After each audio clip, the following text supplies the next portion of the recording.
address your House.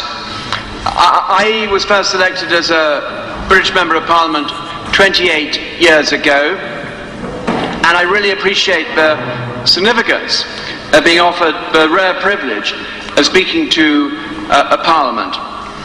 We are very proud of our deep historic links with Somaliland, and since I arrived in government in May last year, I've met a large number of Somalilanders, many in the UK, and I'll come on to that in a moment, but I've been consistently impressed by the commitment of Somalilanders to peace and development in the Horn of Africa.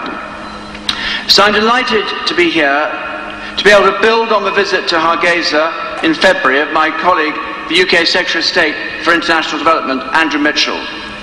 I know he was particularly moved and honoured to visit the Commonwealth War Cemetery.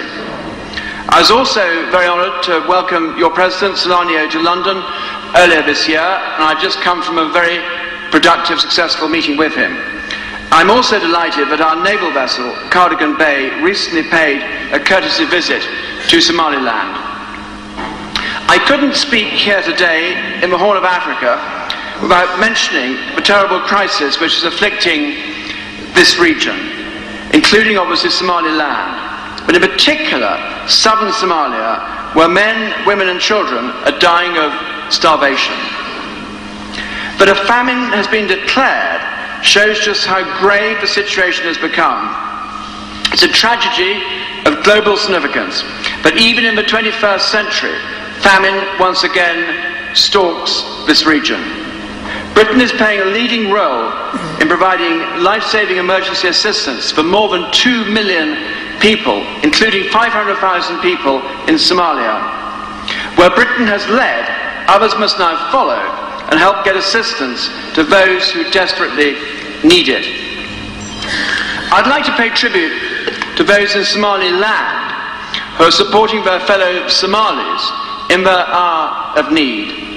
Such partnership strengthens the foundations for reinforcing regional stability and shows again the importance of both regional ties and building greater stability in Somalia. In my time as Minister for Africa, I've led a thorough review of the UK's Somali strategy and how we work with others to achieve our shared objectives of strengthening peace building and governance and on reinforcing areas of stability.